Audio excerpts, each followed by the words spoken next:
यहाँ पर आप कविता शायरी को सुनने वाले लोग हैं, मैं एक कविता 1 मिनट की, संजय भाई, दादा जगदम्बिका पाल जी, एक कविता पढ़ देता हूँ बस। स्वागत। छोटी सी कविता है, 90 सेकंड की कविता है। कविता के माध्यम से कहना चाहता हूं साहब, कोई बड़ा नहीं होता, क्योंकि बदलाव का दौर है। बदलाव कितना आया?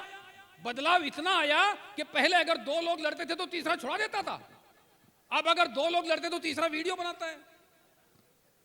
बदलाव इतना आया कि पहले दोस्तों के साथ में टाइम का पता नहीं चलता था, आज टाइम पे दोस्तों का पता नहीं चलता है। हम इस बदलाव के दौर, वाह, बदलाव के इस दौर में, इसलिए मैं कहना चाहता हूं कोई फर्क नहीं पड़ता, कोई फर्क नहीं पड़ता हम योगी हो या ना हो, हम उपयोगी हो, यह बेहद जरूरी है। एक छोटी सी कविता आपके बीच पढ़ने की कविता की भूमिका बना रहा हूं। एक छोटी सी कविता है, कोई फर्क नहीं पड़ता हम वेद पढ़े या ना पढ़े, अरे हम किसी की वेद ना पढ़नी सीख ले, जीवन में यह बेहद जरूरी है।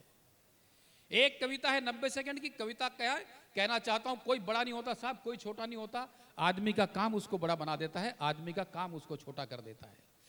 कहना यह चाहता हूं, जीवन में कभी कोई आपकी प्रशंसा करे, जीवन में कभी कोई आपकी तारीफ करे तो आपको फूलना नहीं है, और जीवन में कभी कोई आपकी आलोचना करे तो अपनी आलोचना को पीना सीखिए।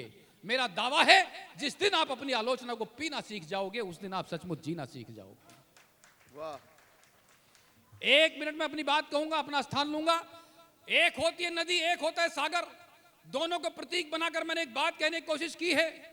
कहना यह चाहता हूं, कोई बड़ा नहीं, कोई छोटा नहीं, बस आप तक बात पहुंच जाएगी। मैंने कल कल कर बहती हुई एक नदी से कहा, बहुत सुंदर हो तुम।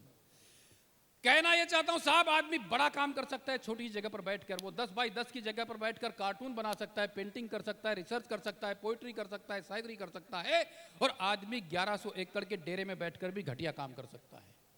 सही बात है। मैंने कल कल कर बहती हुई एक नदी से कहा, बहुत सुंदर हो तुम। नदी किनारों से जोर से टकराई, मैंने प्रशंसा की नदी के निर्मल जल की, नदी ने अपने प्रवाह को और तेज कर दिया। मैं बहुत कुछ कहने के लिए सोच के आया था, लेकिन समय का अपना अभाव है। मैंने कल कल कर बहती हुई एक नदी से कहा, बहुत सुंदर हो तुम। नदी किनारों से जोर से टकराई, मैंने प्रशंसा की नदी के निर्मल जल की, नदी ने अपने प्रवाह को और तेज कर दिया। मैंने प्रशंसा की नदी के विस्तार और गहराई की, नदी फिर किनारों से जोर से टकराई। फिर मैंने नदी से समुद्र की चर्चा की, चर्चा की समुद्र के अथाह विस्तार और गहराई की।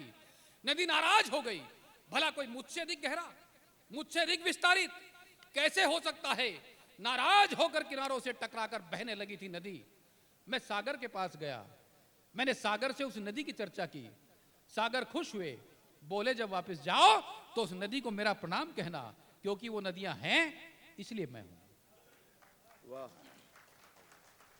आप जैसे सुनने वाले लोग हैं इसलिए हम हैं, शहर दर शहर देश विदेश में घूमते रहते हैं। आप जैसे सुनने वाले, आप जैसे आयोजन करने वाले लोग नहीं होंगे तो हम भी कहीं घर में बैठकर कोने में कविता लिखते रहेंगे।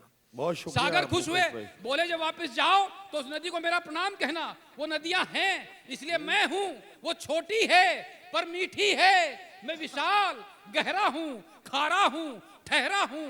कहने को ये एक कविता है, एक लघु कथा है, लेकिन मुझे लगता है ये जीवन का सच्चा पता है। बड़ा वो नहीं जो बड़ा होने का अभिमान करे, बल्कि बड़ा वो है जो सबको साथ लेकर चले और सबका सम्मान करे। वाह वाह वाह वाह।